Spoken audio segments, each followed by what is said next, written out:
সকল প্রশংসা মহান আল্লাহ তাআলার। ৫ আগস্টের পরে আমরা শ্রমিকদের বিভিন্ন আন্দোলন দেখেছি।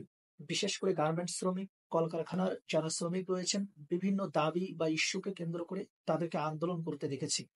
এখন কথা হচ্ছে, ৫ আগস্টের পরে হঠাৎ করে শ্রমিকদের কেনই বা এত আন্দোলন, কেনই বা এত দাবি, বিভিন্ন ইস্যু সামনে আসলো? এই জায়গা থেকে আমাদেরকে দেখতে হবে, বিগত দিনে যারা দেশ শাসন করেছে, এই আওয়ামী বা যে ফ্যাসিজম বাংলাদেশে ছিল, তারা যে ক্যাপিটালিজম বা ক্যাপিটালিস্ট বাংলাদেশে প্রতিষ্ঠিত করেছিল, তার একটা বহিঃপ্রকাশ হচ্ছে এই আন্দোলনগুলো। কারণটা হচ্ছে, আপনারা জানেন এরকম আন্দোলন এর আগেও কিন্তু অসংখ্যবার হয়েছে, কিন্তু শ্রমিকদের যে আন্দোলন, এই আন্দোলনের সফলতার মুখ কখনোই খুব ভালোভাবে দেখে নেই। এর কারণ একটাই, ক্যাপিটালিস্ট সব সময় ফ্যাসিজম প্রতিষ্ঠিত করে। আর ফ্যাসিজমের কাজই হচ্ছে যে কোনো ভাবেই হোক ক্যাপিটালিস্ট বা ক্যাপিটালিজম রক্ষা করা। যার কারণে শ্রমিকদের যারা নেতা ছিল, যারা নেতৃত্বে ছিল, তাদেরকে যেভাবে একটা ফ্যাসিজমের আবরণের মধ্যে রাখা হয়েছিল, এর কারণেই সাধারণ যারা শ্রমিক, তারা বিভিন্ন আন্দোলন করলেও সে আন্দোলনের খুব একটা সফলতার মুখ দেখে নাই। ক্যাপিটালিজম, যারা আপনারা জানেন, ক্যাপিটালিজম এমন একটা ভয়ঙ্কর জিনিস, এমন একটা ভয়ানক জিনিস, যেটা একটা দেশ বা একটা জাতিকে নিমেষেই শেষ করে দিতে পারে।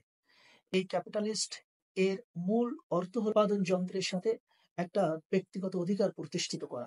অন্যদিকে সোশ্যালিজম বা সোশ্যালিস্ট, তাদের মূল লক্ষ্য হলো সমাজের সব শ্রেণীর মানুষদের সাথে অধিকার প্রতিষ্ঠিত করা। ক্যাপিটালিস্ট সমাজে জিনিসপত্র তৈরি হয় পুঁজিপতিদের লাভের জন্য, অন্যদিকে সোশ্যালিস্ট সমাজে জিনিসপত্র তৈরি হয় মানুষের ব্যবহারের জন্য, মানুষের উপকারের জন্য। লাভ এবং ব্যবহার, এই দুইটার মতো বিস্তর পার্থক্য রয়েছে।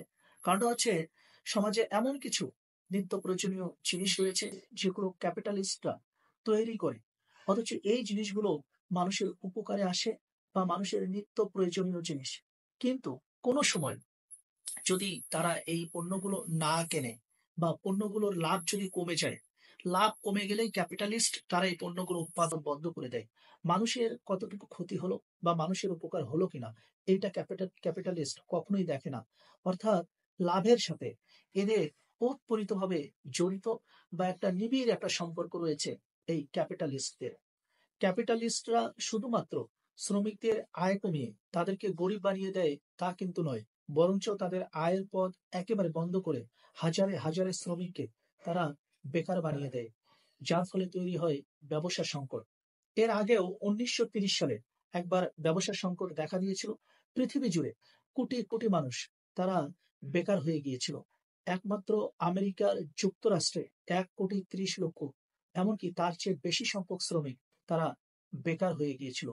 ক্যাপিটালিস্ট তারা সব সময় গুদামজাত করে খাদ্যদ্রব্য রেখে পচাতো, অথচ লক্ষ লক্ষ বেকার না খেয়ে রাস্তায় পড়ে থাকতো। তারা গুদামে অনেক পোশাক পরিচ্ছদ রাখতো, অথচ লক্ষ লক্ষ মানুষ তারা উলঙ্গ হয়ে রাস্তায় ঘুরে বেড়াতো। অনেক বড় বড় অট্টালিকা ফাঁকা থাকতো, কিন্তু মানুষ, অসহায় মানুষজন রাস্তায় রাস্তায় ঘুমাতো। ক্যাপিটালিস্টদের বাজার নষ্ট হয়ে যাবে এই ভেবে তারা কম দামে কখনোই পণ্য বিক্রি করতো না।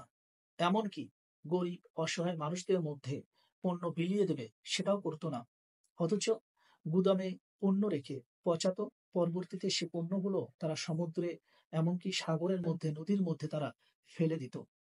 এটাই হচ্ছে ক্যাপিটালিস্ট ক্যাপিটালিজম। ক্যাপিটালিজম একটা দেশের জন্য অভিশাপ, একটা জাতির জন্য অভিশাপ। পুরো একটা দেশের অর্থনীতি বিপর্যয়ের কারণ হতে পারে এই ক্যাপিটালিস্ট বা ক্যাপিটালিজম। আমাদের দেশে ক্যাপিটালিস্টদের দৌরাত্ম্য কি এখনো কমেছে? আমাদের হচ্ছে নিয়ত বাজারের সিন্ডিকেট, দ্রব্যমূল্যের যে ঊর্ধ্বমুখী, প্রতিনিয়ত দামের যে একটা অসম প্রতিযোগিতা, নৈরাজ্য বেড়েই চলছে। কলকারখানাগুলোতে আন্দোলনের নামে যেরকম সহিংসতা হচ্ছে, অনেক কলকারখানা থেকে শ্রমিক ছাঁটাই হচ্ছে, এমনকি কলকারখানাগুলো বন্ধ করে দেওয়া হচ্ছে।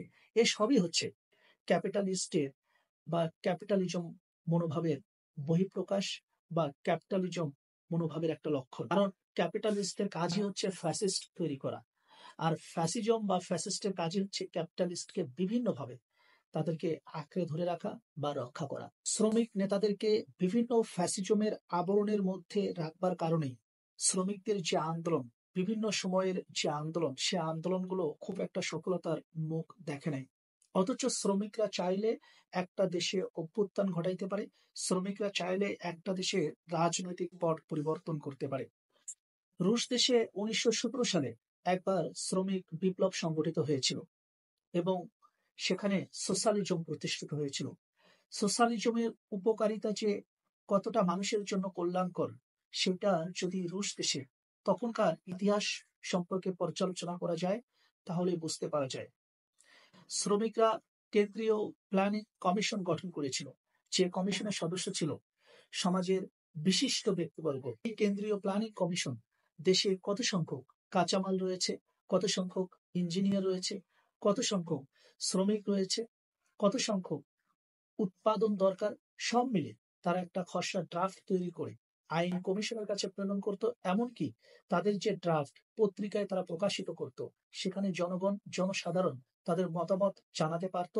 এইভাবে যে ড্রাফটটা তারা তৈরি করত, সেই ড্রাফট আইনসভা কর্তৃক পাশ হলে পরবর্তীতে সেভাবেই তারা তাদের উৎপাদন করত। এটাই হচ্ছে সোশ্যালিজমের উপকারিতা। দেশে যদি কোনো শ্রমিকের সঙ্গে মালিক পক্ষের যদি কোনো ঝামেলা হয়, তাহলে তৎক্ষণাৎ তাকে চাকরিচ্যুত করা হয়। সোশ্যালিজম বা সোশ্যালিস্ট দেশে কিন্তু এটা কখনোই হয় না। যে কাজের জন্য শ্রমিককে নিয়োগ দেওয়া হয়েছিল সেই কাজের জন্য সে ক্যাপাবল না, তাহলে তাকে ট্রেড ইউনিয়নের কাছে প্রেরণ করা হয় এবং ট্রেড ইউনিয়ন এইটা তার দেখে যে সে কোন কাজের জন্য ক্যাপাবল এবং সেই কাজেই কিন্তু তাকে নিয়োগ দেওয়া হয়। অর্থাৎ ক্যাপিটালিস্ট দেশে যেভাবে বেকার তৈরি করা হয়, সোশ্যালিজম বা সোশ্যালিস্ট কিন্তু কখনোই বেকার তৈরি হয় না, বরঞ্চ যে যে কাজের জন্য উপযুক্ত সেই কাজের জন্যই তাকে নিয়োগ দেওয়া হয় বা সেই কাজেই কিন্তু তাকে উপযুক্ত হিসেবে তাকে নিযুক্ত করা হয়।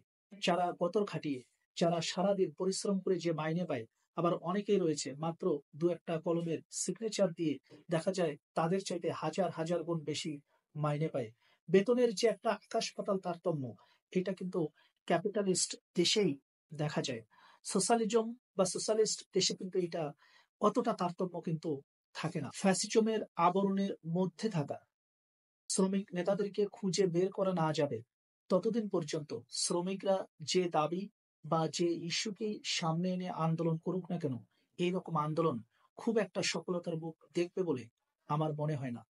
ভালো থাকবেন, সুস্থ থাকবেন। আল্লাহ হাফেজ।